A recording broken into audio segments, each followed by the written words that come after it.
Hello energetic बच्चों, कैसे हो आप लोग।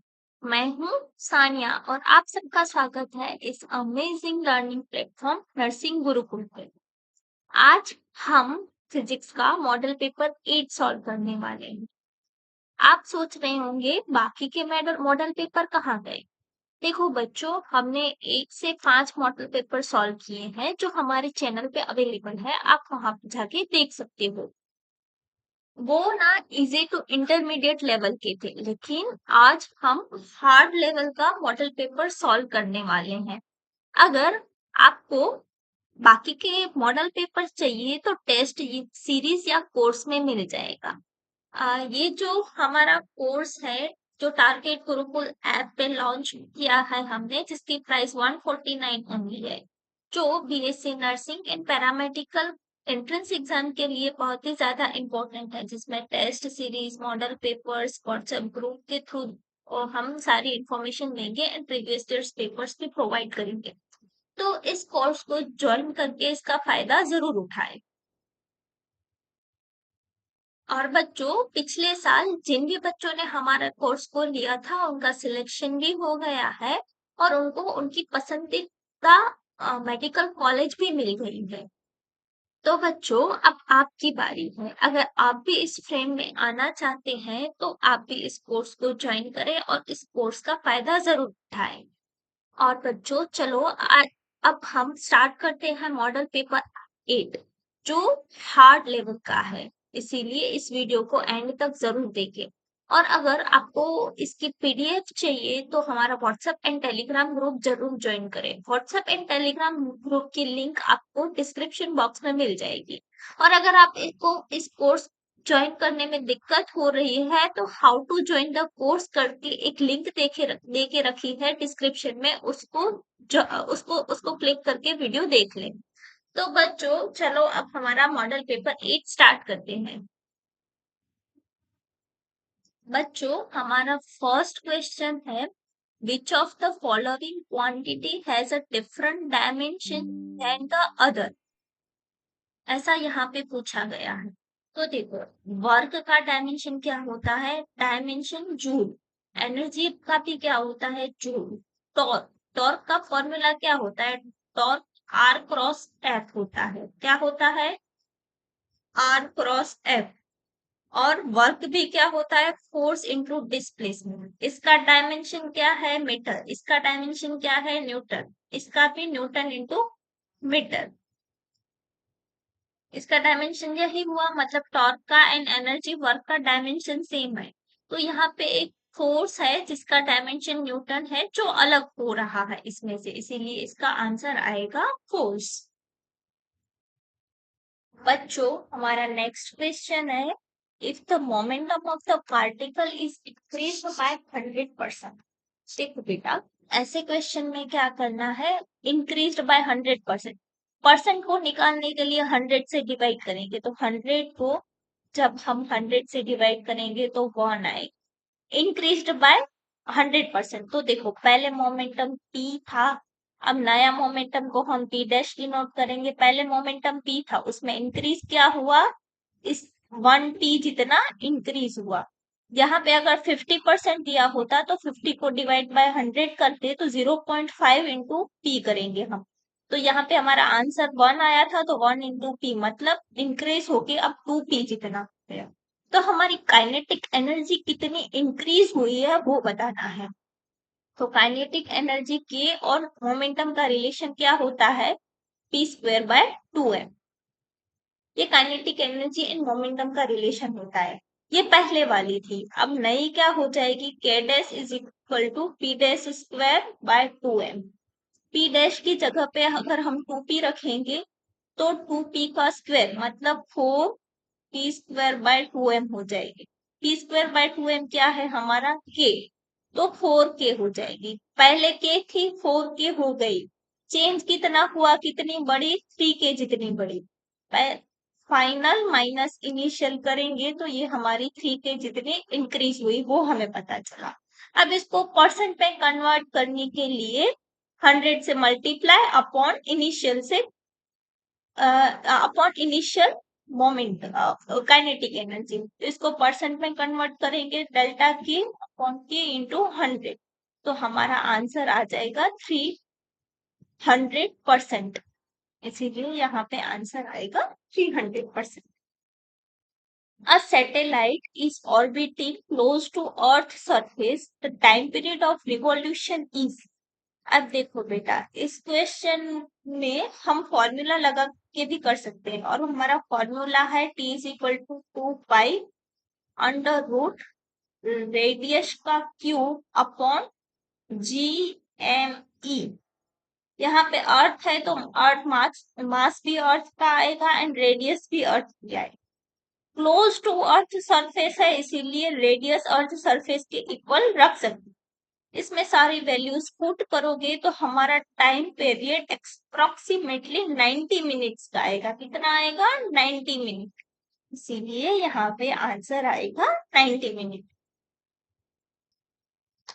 बच्चों, यहाँ पे हमारा नेक्स्ट क्वेश्चन है, in a thermodynamic process if delta Q is equal to 0, delta Q is equal to 0 and delta W is not equal to 0, मतलब वर्क डन हो रहा है लेकिन चेंज इन हीट 0 है, तो उसका मतलब हमारा जो प्रोसेस है वो एडियाबेटिक है। एडियाबेटिक प्रोसेस में चेंज इन हीट 0, इसलिए यहाँ पे आंसर एडियाबेटिक आएगा। तो potential energy of spring is equal to, हमें पता है पोटेंशियल एनर्जी स्प्रिंग की क्या होती है, हाफ के एक्स स्क्वायर, जहां पे के स्प्रिंग कांस्टेंट है, तो ये किसके प्रोपोर्शनल है? एक्स स्क्वायर के प्रोपोर्शनल है, इसीलिए यहाँ पे आएगा एक्स स्क्वायर। एक्स क्या है? Elongation in spring. The velocity of sound in air increases is with, तो देखो वेलोसिटी है उसका फॉर्मूला है bulk modulus upon rho, B by rho इसका फॉर्मूला होता है। तो और वेलोसिटी है वो टेम्परेचर के रूट के डायरेक्टली प्रोपोर्शनल होती है, मतलब टेम्परेचर बढ़ेगा तो वेलोसिटी भी बढ़ेगी। तो टेम्परेचर डिक्रीज करने से वेलोसिटी कम होती है, बढ़ती नहीं है। इंक्रीज इन प्रेशर, तो प्रेशर एंड वेलोसिटी का कोई खास रिलेशन नहीं है, इसीलिए ये भी आंसर नहीं आएगा। Decrease in volume, volume decrease होगा उसका मतलब डेंसिटी बढ़ेगी, डेंसिटी बढ़ेगी तो यहाँ पे आप देख रहे हो इनवर्सली प्रोपोर्शनल रिलेशन है, तो वेलोसिटी कम होगी, तो ये भी इसका आंसर नहीं आ सकता।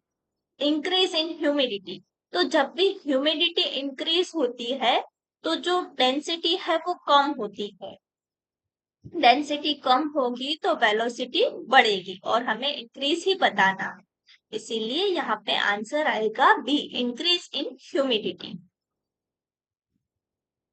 यहाँ पे कार्नोट इंजन की एफिशिएंसी पे एक क्वेश्चन है। पहले तो कार्नोट इंजन की efficiency 1 minus temperature of sink upon temperature of source, ये इसका फॉर्मूला है।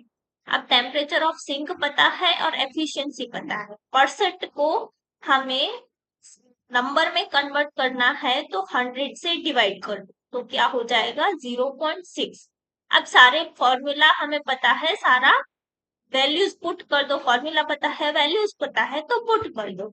तो अगर हम पुट करेंगे तो 0.6 equal to 1 minus 300 upon source के टेम्परेचर को मैं टी से डिनोट करती हूँ, तो टी ये लेफ्ट हैंड साइड लेके जाओ और 0.6 राइट हैंड साइड लेके जाओ, तो 300 upon T is equal to 1 minus 0.6, 1 minus 0.6 0.4 के इक्वल होगा, तो हमें टी मिलेगा 300 अपॉन 0.4 अपॉन 0.4, ये इक्वल हो जाएगा 300 इंटू 10/4।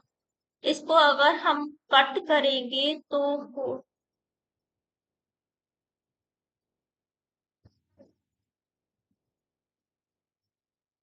हाँ 75 इंटू 10 हो जाएगा 750।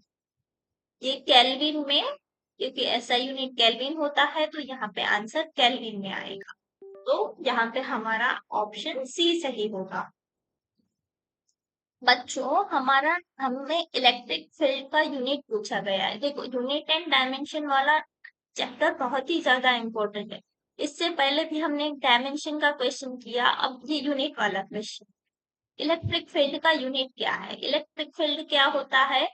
Force per unit area. लेकिन यहाँ पे न्यूटन पर कूलम जैसा ऑप्शन नहीं है, तो हमें दूसरा फॉर्मूला याद करना पड़ेगा। दूसरा क्या है? Voltage difference delta V is equal to D into E, ये फॉर्मूला होता है। तो इलेक्ट्रिक फील्ड क्या हो जाएगा? Delta V by D. तो वोल्ट अपॉन मीटर, डी जहाँ पे डिस्टेंस है, तो वोल्ट अपॉन मीटर। हाँ ये रहा ऑप्शन, तो हमारा ऑप्शन आएगा volt into metre. Which of the following is the correct for motion under inverse square law? अब इनवर्स स्क्वायर लो मतलब क्या? तो हमारी जो ग्रेविटी है उसका फॉर्मूला क्या है? F is equal to G m1 m2 upon R square, उसका फॉर्मूला है। तो इनवर्स स्क्वायर मतलब कि जो डिस्टेंस का स्क्वायर है उसके इनवर्सली प्रोपोर्शनल फोर्स है। तो ग्रेविटी को हम इनवर्स स्क्वायर फोर्स कह सकते हैं। ऐसे ही जो हमारा इलेक्ट्रिक फोर्स है उसे भी हम इनवर्स स्क्वायर फोर्स कह सकते हैं। तो ये हमारा इनवर्स स्क्वायर फोर्स होता है, जिसको हम सेंट्रल फोर्स भी कह सकते हैं। क्या कह सकते हैं? Central force. इसको हम सेंट्रल फोर्स भी कह सकते हैं। तो इसकी एक प्रॉपर्टी है जो केपलर के सेकंड लॉ से हमें पता चली है। केपलर के कौन से लॉ? सेकंड लॉ से। क्या है कि जब भी जो प्लैनेट है वो सन के अराउंड रिवॉल्व करते हैं, तो वो इक्वल एरिया इक्वल टाइम में sweeps out equal area in equal interval of time. उसका मतलब क्या है कि जो हमारा डीए बाय dt का जो रेशियो होता है वो कांस्टेंट रहता है। ये केपलर का सेकंड लॉ है। देखो ये हमारा सन है और हमारी ये अर्थ की ऑर्बिट है जो इलिप्टिकल ऑर्बिट में मोशन करती है। यहाँ पे सन है।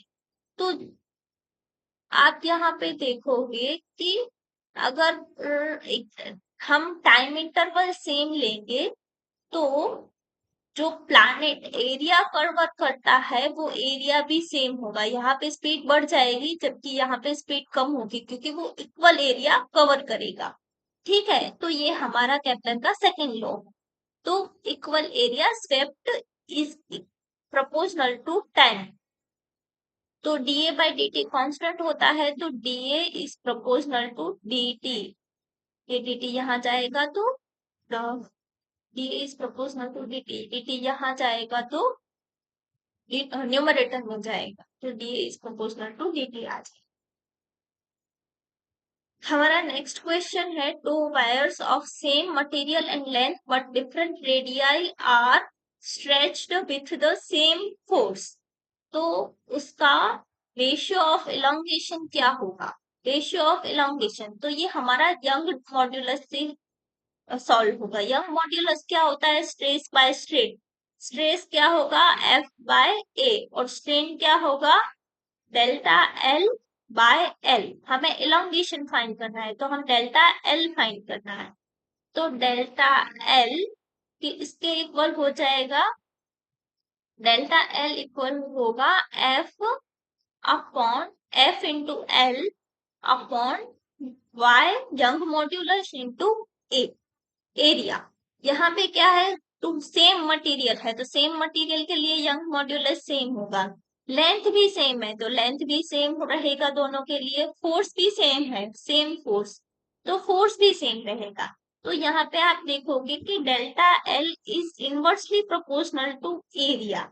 और एरिया और रेडियस कैसे प्रोपोर्शनल होते हैं? तो एरिया पाई आर स्क्वायर। तो इसका मतलब है कि डेल्टा एल 1/r स्क्वायर के प्रोपोर्शनल है। अब पहला वायर की रेडियस r है, दूसरे की 2r, तो हम इसके लिए डेल्टा L1 डिनोट करते हैं, इसके लिए डेल्टा L2 डिनोट करते हैं। तो अगर हम डेल्टा L1 और डेल्टा L2 का रेशियो लेंगे L1 के लिए R1 स्क्वायर इनवर्सली प्रोपोर्शनल और ये हो जाएगा R2 स्क्वायर। R2 क्या है, 2R के इक्वल है, तो ये 2R का स्क्वायर अपॉन R का स्क्वायर, तो ये 4/1 हो जाएगा, इसीलिए यहाँ पे आंसर आएगा 4/1।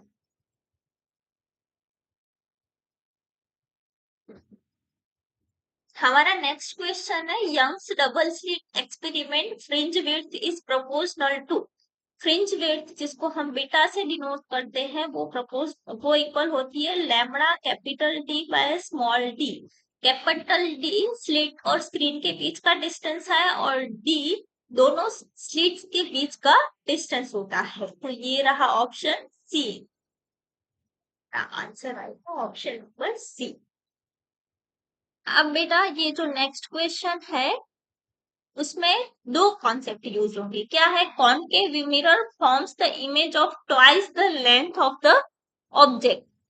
यहाँ पे लेंथ का रिलेशन दिया हुआ है, मतलब ये हमारा m है।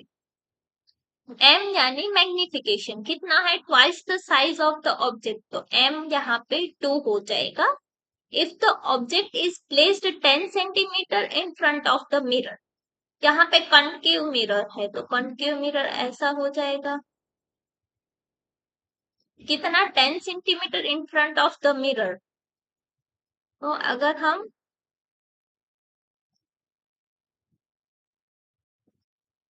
ये कनकेव मिरर है, कनकेव मिरर से 10 सेंटीमीटर पे हमारा ऑब्जेक्ट और हम ऑब्जेक्ट की डिस्टेंस को यू से डिनोट करते हैं और ऐसे मेजर करेंगे तो ये नेगेटिव आ जाएगा, तो यू -10 सेंटीमीटर होगा। और हमें फोकल लेंथ फाइंड करनी है, तो हमारा फॉर्मूला क्या होता है, 1/, मिरर के लिए 1/f is equal to 1/u plus 1/v, ये मिरर वाला फॉर्मूला है। तो यहाँ पे आप देखोगे तो हमारे पास v नहीं है लेकिन m है, तो m से हम v फाइंड कर सकते हैं। m क्या होता है, -v/u फॉर मिरर। तो यहाँ पे m है, u है, v फाइंड करना है, तो कैसे करेंगे, 2 इज इक्वल टू -v/-10, ये प्लस प्लस कैंसल हो जाएगा और v क्या आ जाएगा हमारा 20 सेंटीमीटर। v 20 सेंटीमीटर आया, पॉजिटिव आया, मतलब इस साइड बन रही है, बन रही है हमारी इमेज, इसका मतलब ये हुआ। अब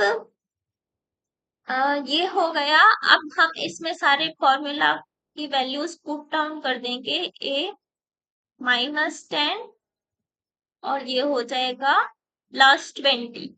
अगर हम इसको सॉल्व करेंगे तो यहाँ पे हमें 2 से मल्टीप्लाई करना पड़ेगा, तो डिनोमिनेटर सेम हो जाएगा। तो हम 2 से मल्टीप्लाई करेंगे, ये माइनस ऊपर ले लेते हैं, तो -2 + 1/20 इज इक्वल टू 1/f। तो -2 + 1 -1 हो जाएगा, तो हमारा आंसर क्या आ जाएगा, f -20 सेंटीमीटर इसका आंसर आ जाएगा। अब ये माइनस क्या शो करता है कि कॉन्केव मिरर की फोकल लेंथ माइनस में होती है, इसीलिए ये माइनस आया और यहाँ पे वैल्यू क्या होगी 20 सेंटीमीटर। तो हमारा आंसर क्या आएगा ये बच्चों, यहाँ पे 20 सेंटीमीटर आएगा। बच्चों हमारा नेक्स्ट क्वेश्चन है, which of the following quantity is not affected by temperature. तो देखो जो रेजिस्टेंस होता है वो टेम्परेचर पे डिपेंड करता है, तो ये टेम्परेचर पे डिपेंड करता है। लेंथ, टेम्परेचर बढ़ने से लेंथ भी बढ़ती है, तो ये भी टेम्परेचर पे डिपेंड करता है। सरफेस टेंशन, टेम्परेचर बढ़ने से सरफेस टेंशन कम होता है, तो ये भी टेम्परेचर पे डिपेंड करता है, इसीलिए यहाँ पे आंसर आएगा कैपेसिटेंस, जो टेम्परेचर पे डिपेंड नहीं करता।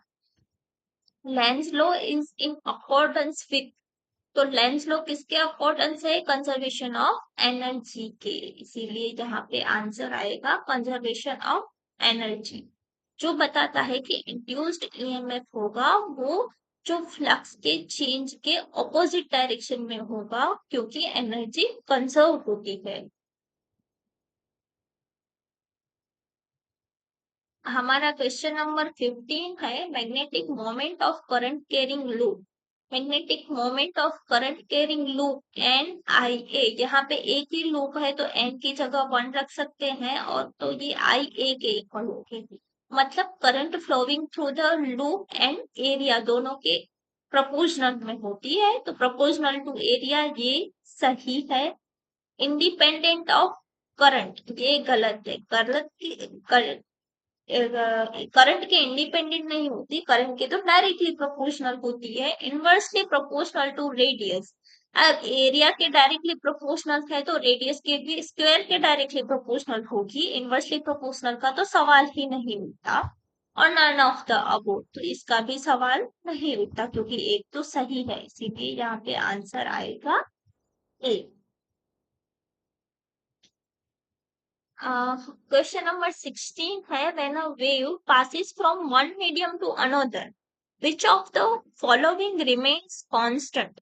ये एक बार आ चुका है और हमने किया भी है कि जब एक मीडियम में से दूसरे मीडियम में वेव ट्रैवल करता है तो क्या चेंज होता है। तो जो फ्रीक्वेंसी होता है वो ओरिजिन की प्रॉपर्टी है, वो through out the motion change नहीं होगी। मीडियम चेंज होगा लेकिन फ्रीक्वेंसी कभी भी चेंज नहीं होगी, इसीलिए यहाँ पे आंसर फ्रीक्वेंसी आएगा। Speed, wavelength and amplitude change होता है, इसीलिए वो आंसर नहीं आएगा। Critical angle is defined when light passes from, हमने ये भी क्वेश्चन किया है कि जब लाइट डेंसर से रेयर में जाती है, यहाँ पे एक बल्ब रख दो, जब लाइट डेंसर से रेयर में जाती है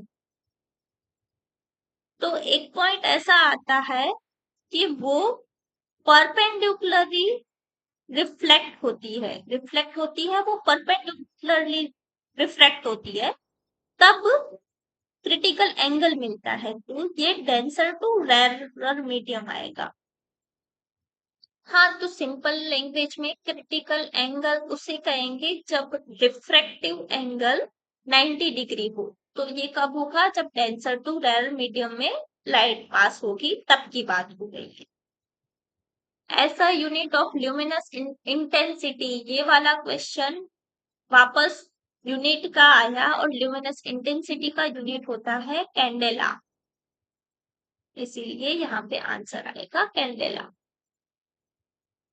और 220 volt 100 watt bulb operates for 5 hour, तो एनर्जी कंजप्शन कितनी होगी।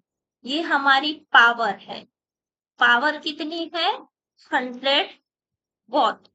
यहाँ पे इसकी तो जरूरत ही नहीं है, इसके बिना ही हम कैलकुलेट कर लेंगे, इसके बिना ही कैलकुलेट कर लेंगे। देखिए पावर क्या है 100 वॉट, पावर क्या होता है energy conserve per unit time, ये क्या हो गया 100 वॉट के इक्वल हो गया।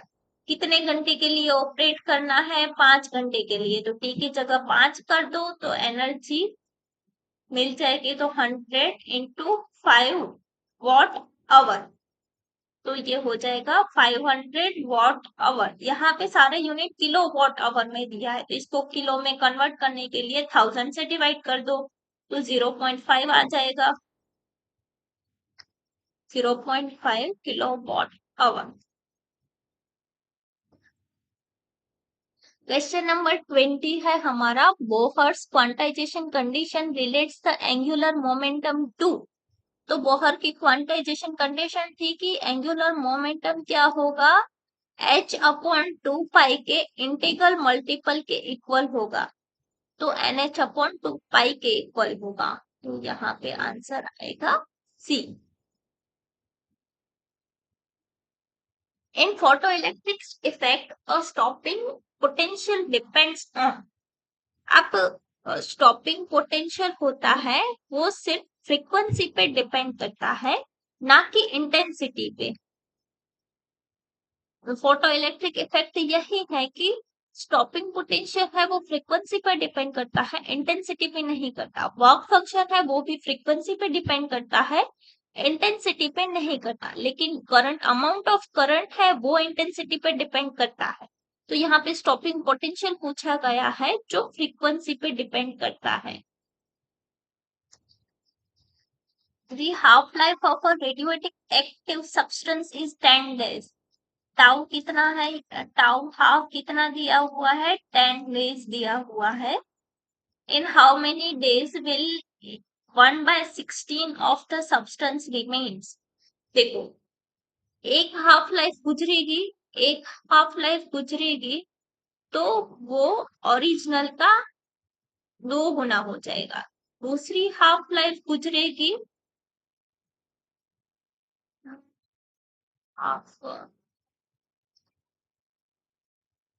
सेकेंड हाफ लाइफ पास होगी, तो वो इसका भी हाफ हो जाएगा, मतलब n/2 का भी हाफ. तो ये इक्वल हो जाएगा n/2 स्क्वायर, यानी कि n/4 के इक्वल हो जाएगा.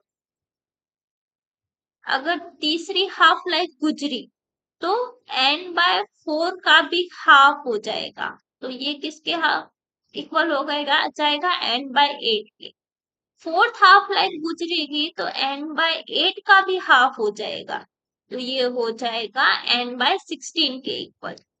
हमें क्या फाइंड करना है? 1/16 कब होगा? तो ये 4 हाफ लाइफ गुजरेगी तब होगा. एक हाफ लाइफ कितनी है? 10 डेज. तो 4 हाफ लाइफ होगी 40 डेज पे. तो हमारा आंसर क्या आ जाएगा? 40 डेज. इसके लिए एक सिंपल फॉर्मूला है, n dash is equal to n naught upon 2n. तो यहाँ पे हमें 16 चाहिए. 2n इज इक्वल टू 16 कब होगा? जब n is equal to 4. n is equal to 4 मतलब 4 हाफ लाइफ गुजरेगी. तो 10 को 4 से मल्टीप्लाई कर दो, तो हमारा आंसर 40 डेज आ जाएगा. Which radiation has the highest penetrating power? तो देखो, हाईएस्ट पेनेट्रेटिंग पावर होती है गैमा रेज के पास. गामा रेज के पास हाईएस्ट पेनेट्रेटिंग पावर्स होती है, क्योंकि गामा रे और कुछ नहीं, एक टाइप के फोटोन है. जबकि बीटा रेज इलेक्ट्रॉन या प्रोजेट्रॉन होते हैं, और अल्फा रेज हीलियम न्यूक्लियस होते हैं.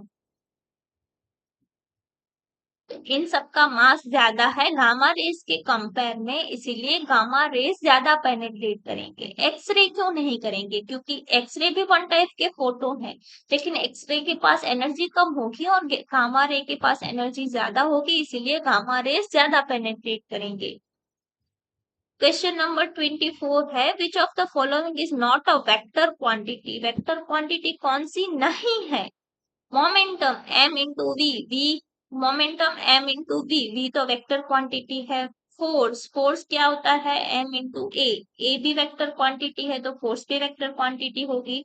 डिस्प्लेसमेंट d वो तो खुद ही वेक्टर क्वांटिटी है, लेकिन जो एनर्जी है वो स्केलर क्वांटिटी है, इसीलिए यहाँ पे आंसर आएगा एनर्जी. एनर्जी आप कोई से भी ले लो, kinetic energy, potential energy, all type of energies are a scalar quantity, इसीलिए यहाँ पे आंसर एनर्जी आएगा.